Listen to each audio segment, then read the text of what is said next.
G'day, I'm Paul. I reckon one of the best looking sort of go-fast sedans on the market has to be the i30N from Hyundai. Just looks so damn aggressive. So this has recently been facelifted to look a tiny bit more aggressive.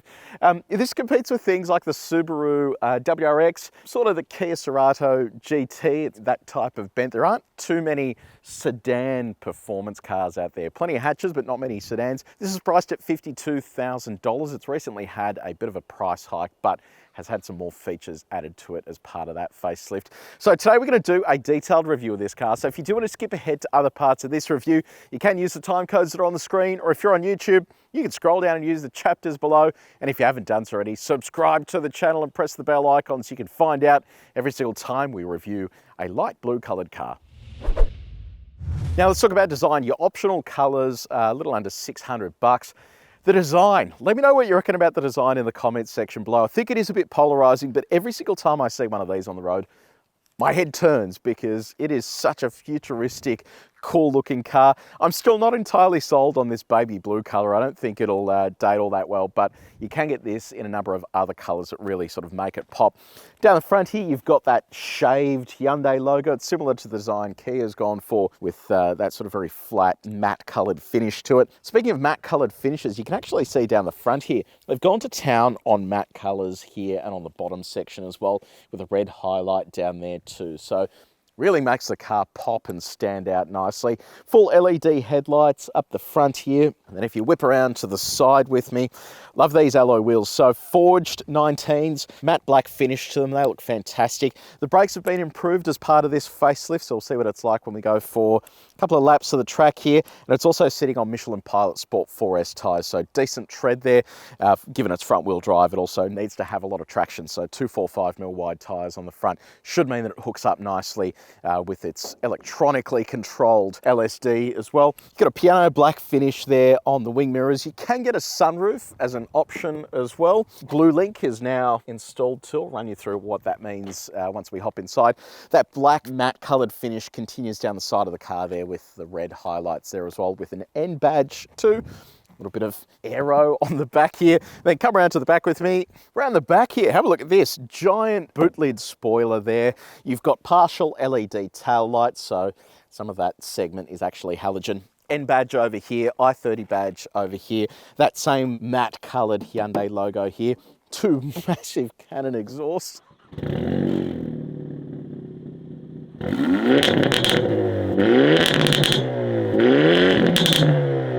Because this thing sounds unreal. That is the thing I love about the i30N the most. They've focused so much on making it sound good, and this is certainly no exception to that. So let me know what you reckon about the design in the comments section below. What would you buy instead of this? And we're not talking hatches. Which other sedan performance car would you buy instead of this? Let me know what you reckon in the comments section below, because I think this is pretty niche. So we're inside the i30N sedan. This is what the key looks like. You've got lock, unlock, remote start, you've got a boot button and then the N logo on the back. And then this is, of course, a Hyundai logo as well. So it's a proximity sensing key, so you can leave that in your pocket. You've got a push button start just over here. I mentioned this before in our last, sorry about the beeps, that's going to get a little bit annoying, but it will constantly beep at us. I mentioned this before in our last i30 sedan review that I like the general appearance, but it just feels a little bit drab when you start poking around. And I don't know whether they've sort of engineered this as a super fleet model, so they've brought it sort of down market. But yeah, there's just a lot of elements here, like all the piano black and all of these surfaces that aren't really very nice. But I guess the overall vibe of it is pretty good. And being the N model, you're also getting N highlights, like this stuff on the wheel and the red highlights around here as well. So there's a fair bit of stuff here to keep you entertained. Now, in terms of your touch points, I mentioned they're all pretty hard. Here on the center, that's sort of hardish, and then hard over there on the door as well. How soft are they? Well, we've got our durometer. We've tested the main surfaces in this cabin. If you do want to see how this car compares to others that we've tested before, have a look at the link in the description below. By the way, thanks to these guys as well, Industry Scientific. They actually supplied us with our calibrated sound meter and even calibrated our durometer. This thing gets a fair old workout, so it is now absolutely dead accurate. In terms of build quality, what does it all feel like? Let's give this a little shake. It's all a little bit wonky there in the center, but and not the end of the world. And our door slams is what it sounds like. Now let's talk about infotainment. So you've got two 10.25-inch displays, one ahead of the driver, one over here is your infotainment screen. The infotainment screen is a colour touchscreen, so you can flick through the different menus like that. In here you have inbuilt satellite navigation. You've also got Blue Link, which is the new remote connectivity services. So it allows you to make emergency calls if required, and it allows you to connect to the car with an app as well. So to view the status, you can do remote start functions as well. So pretty sort of cool setup, and it's good to see that it's now included in the vehicle. You've got voice memos, so you can save yourself messages while you're out on the road.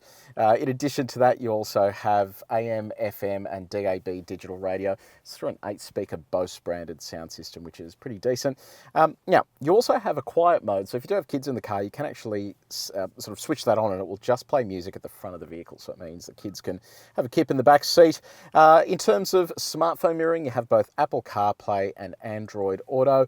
They are both wired, and it means you're going to have a cable there. There are new versions of this infotainment system that do have wireless setup. They are coming, which is definitely good news. This is what it looks like. It's from earlier vision of when we shot this previously. We forgot to bring a cable, so I can't show you what it looks like today. You've also got N mode too, and I'll run you through what that's like when we actually go for a bit of a spin. Now, in terms of your safety features, you have autonomous emergency braking, which is the tech that stops the car if you don't. It can detect pedestrians and cyclists. You have an auto-dimming rear vision mirror. You've got a blind spot monitor built into the wing mirror. Now, it is interesting, in Korea, this actually has a blind spot camera built into here, like you see on other high-end Hyundai and Kia models. It also has radar cruise control, which this doesn't have for some very strange reason. So you have a lane keeping assistant, which we'll test later on, but no actual radar cruise control. You've got front and rear parking sensors and a reverse view camera. I'll show you what that looks like. The quality of that isn't amazing. Yeah, it's okay. It's a bit grainy there and not really that nice, but you've got your front and rear parking sensors to back you up just in case you need it. This is what the horn sounds like. Let's chat practicality, and we'll start off with your connectivity. So you've got wireless phone charging down the bottom here, USB-C, USB-A port, along with a 12-volt outlet. In terms of storing your things, look at this, you get a little cup holdery style thing there, so you can pop that in there, and that fits your coffee perfectly. So they've definitely thought about my little coffee sizes. And then you've got cup holders there as well, that fits in fine. Let's see how the big bottle goes. Well, that's definitely not going to fit. Yeah, what a weird door pocket. It's like strangely small. So yeah, that doesn't fit over there. In terms of other storage, what else have we got here? You've got center console here that's sort of reasonably sized. Glove box is not too bad. And then finally, you've got this little slot just down here. Now, what about your comforts? So you've got dual zone automatic climate control, heated and cooled seats, very nice. Seats themselves, very comfy. So you can go forwards, backwards. Your backrest can go forwards and backwards. You've got lumbar adjustment as well. Obviously electrically adjustable. You have two sets of memory functions there for the driver. Passenger seat is manually adjustable. I do like the N stitching on there. In terms of the steering, it offers both tilt and reach adjustment. And then on our reach test, all of this stuff isn't too bad to reach while you're driving. Now, second row, what's it like here? So immediately I can feel toe room's pretty compromised, but knee room's not too bad, and headroom is pretty tight as well. I think if you were, I've got a short torso, but if you were a bit taller than me, your head would be sort of wedged up against there. It's just a bit sort of bland back here. It's full of that sort of scratchy plastic around the place, and it does feel sort of pretty low rent. Got no center armrest, you've only got one mat pocket, but you do have two USB charging outlets and then air vents in the back here as well. Plus your ISOFIX points on the outboard seats and then the three top tethers. Let's see if the window goes all the way down. Oh, so close. And that's manual up and down. Now, let's talk about cargo space. Push this button to open it up.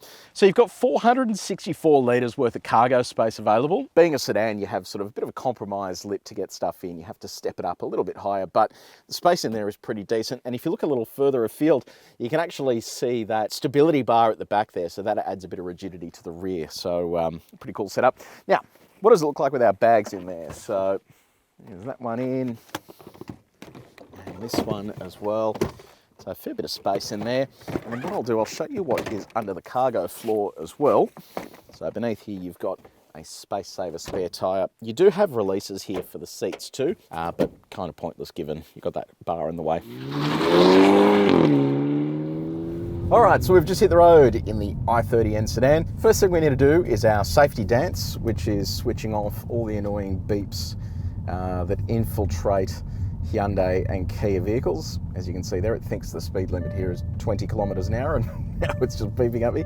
So the only way to switch it off is to hold the OK button to go into settings. Then the settings window opens here, speed limit, switch that off because it's not accurate, and then also turn off driver attention warning, and also turn off lane assist as well. So anyway, all right, beep should be done for the moment. Now, i30N, I'm such a big fan of this car because they really just went back to first principles of what makes a good, fun performance hatch with the i30N. Then they've kind of rolled that methodology out to Kona and then this as well.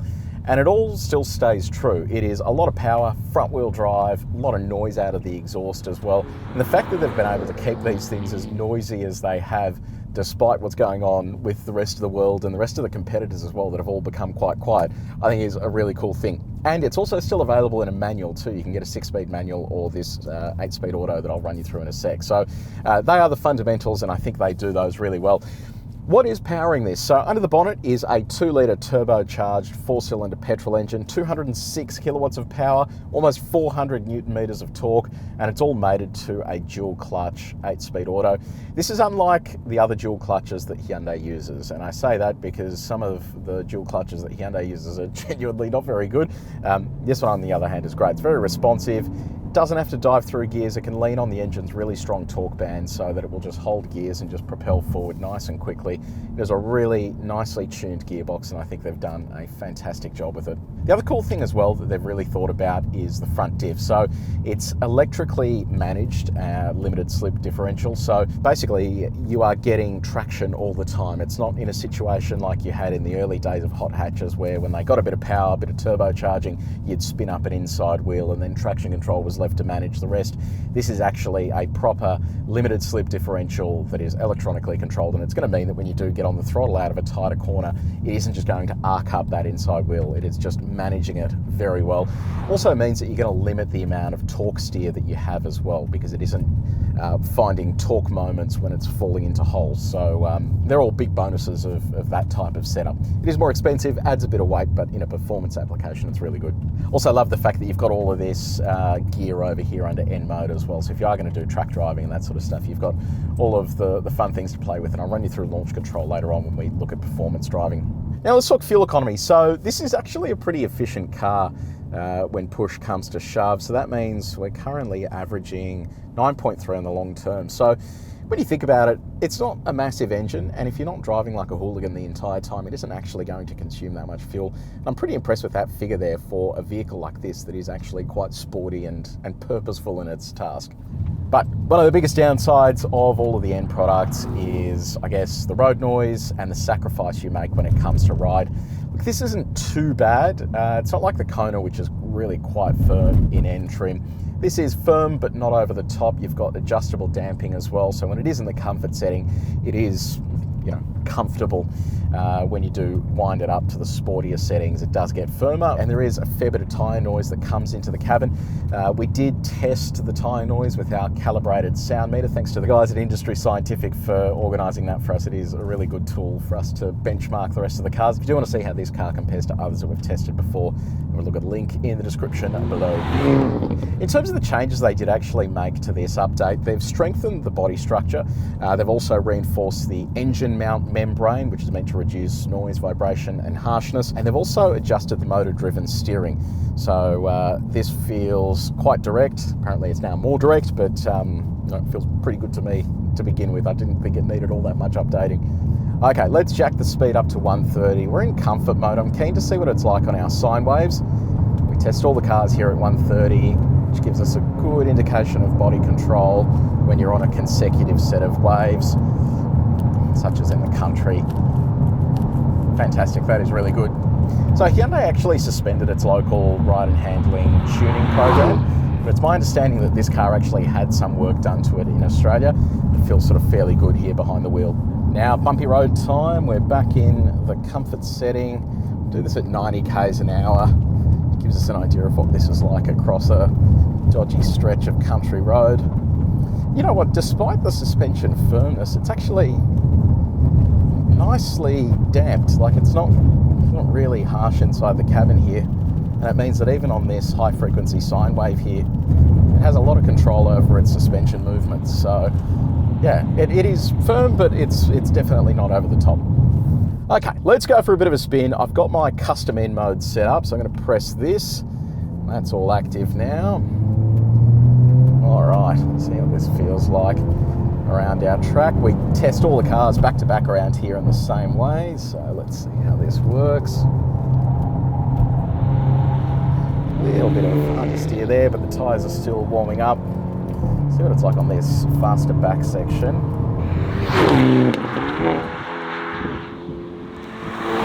Yeah, nice. It is absolutely moving. Far out.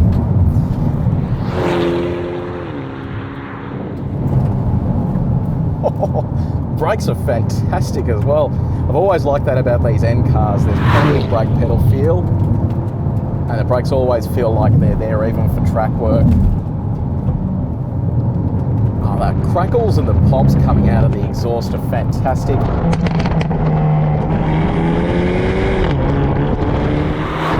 Great feel through the steering as well. It's actually really comfortable despite the fact we're in the harsher sports setting. So here comes the back straight roll onto that. Nice. It is absolutely hauling. That is really impressive. Yeah, nice. We'll actually go for one more lap around first corner. I'm just curious to see what it's like once there's a bit of heat in the tyres, because they did push wide a little bit there, but we'll see what that's like. Outside of that though, this setup they have here on the steering wheel is great. You've just got all of the refinement you need when it comes to setting these drive modes, and then you're getting that feedback behind the wheel when you go for a fang. You can really just set it however you like it. Then in addition to all of that, you also have this N grin shift mode, and I know some of these names are a bit lame, but that's basically designed to give you, for momentary lapses, an extra 7 kilowatts of power. So if I push that now, you'll see a countdown timer come up there, 20 seconds, and when I go for the throttle, it's just giving me that extra power there for that 20 seconds. So it's really good. It's accessible constantly, but if you do use it and then try and reuse it again, it sort of limits the amount of functionality you get out of it. But here comes turn one. Let's give this one more crack. I'll pop N grin shift on as well. It feels better. Nice. Yeah, so I just needed a bit of heat in the tyres there. It can sort of push wide if you're a bit greedy with the throttle, especially in that ESC sports setting. It will actually push the front end wide. It is sort of relying on you to do all the legwork, but that is that LSD working. It means that if you are basically going beyond the grip limits of your tyres, it will start pushing wide, but you can overcome that by unloading the steering a little bit and then getting back on the throttle. So that basically takes it out of that understeer condition. You're loading throttle up again and it's allowing the LSD to do its work. So it is actually a really playful car. I've driven these before where you can have lift off oversteer, and it really just has an absolute vibe of its own, and it is just really good fun to drive. Now, let's talk about just your normal stuff. So visibility is great. I can see clearly down the front there. Wing mirrors are pretty good. Visibility out the back is excellent as well. I mean, we've forgotten about sedans, right? We always used to drive them. Now it's all SUVs, but this is just a great package for being able to see around the place, and you don't have that sort of lurchy feel that you do from an SUV when you're trying to punch it hard. So they're all really great things. Now let's talk about some of the semi-autonomous tech. So this has like a steering assist function. So normally test this at 70 k's an hour, and then we'll switch it on by pushing that button. Have a look at that. It's got like a little laser that comes out. That's cool. Okay, so that's green, that's active. That's doing a good enough job in this first lane here. We'll try it in our two outer lanes as well, just to see how willing it is to put steering input in. So we'll jump over to the next lane. Wait for that to activate. There it is.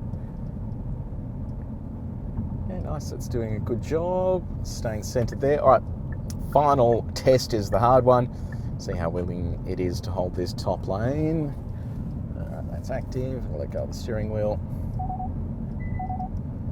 Yeah, something not too bad. It complained a little bit, but then it's pulled itself back up there. So there you go. Good job, Hyundai.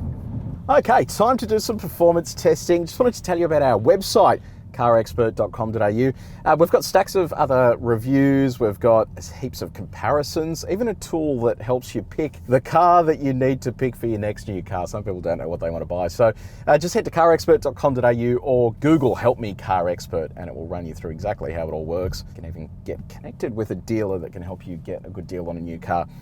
Now, we're going to do this in a bit of an interesting way. I wanted to just try out a couple of different launch methods here. I want to try, I guess, just standing on the throttle, and we'll do that in sport mode with the N mode active. And then I'm going to come back and do launch control. And then I'll try launch control with N grin shift and see if that makes any difference. So here's N mode active, ESC Sport is running. Let's just stand on the throttle and see how we go. Here we go, and I'll go all the way through to 120 as well.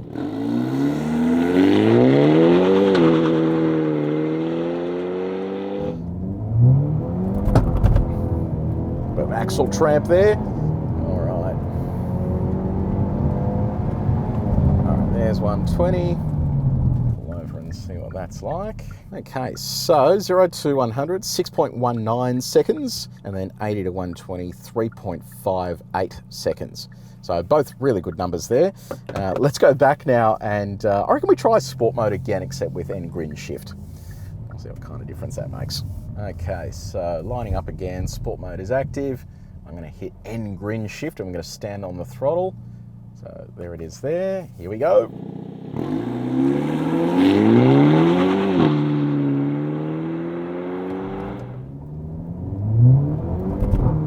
A little bit more wheel slip off the line there.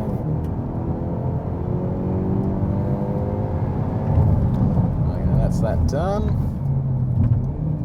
Let's have a little look at that. So that time around, 6.22 seconds, slightly slower with N grin shift running, 80 to 120 in 3.53 seconds. So that's interesting. Off the line, it was a little bit slower. That must have been just a bit of excessive wheel slip, but 80 to 120 was marginally quicker with N grin shift running. So I think it shows you with a bit more power, it's able to sort of shoot off out of there a little bit easier. So let's go back and we'll try launch control now. Okay, it is launch control time. I've got that active. I've got it set to 3,000 RPM, so we'll see how that works. So foot on the brake, foot on the throttle, and we'll see what happens. All right, here we go.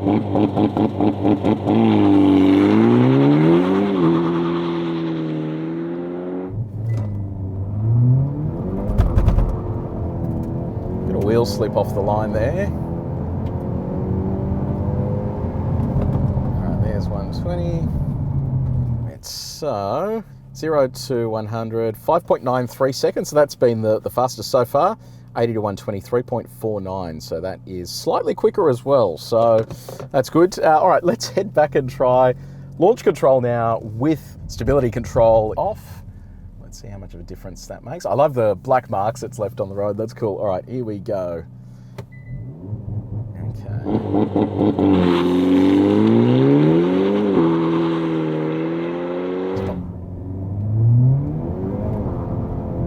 That's cool, that felt a little bit more controlled there, so let's see how that goes. Okay, so that time around, 5.84 seconds. That has been our fastest so far, and 80 to 120, 3.49, which matched what we had before. Yeah, exact same. So only thing left to do now is stability control off, launch control active, and N grin shift running. And I reckon I'll dial in just a tiny bit more RPM and we'll see how we go. Okay, let's give this one last crack. So this time, 3,200 RPM launch. We're going to use N grin shift this time as well, and then we'll see how that goes. So that's all set up and ready. Here's N grin shift, launch control active.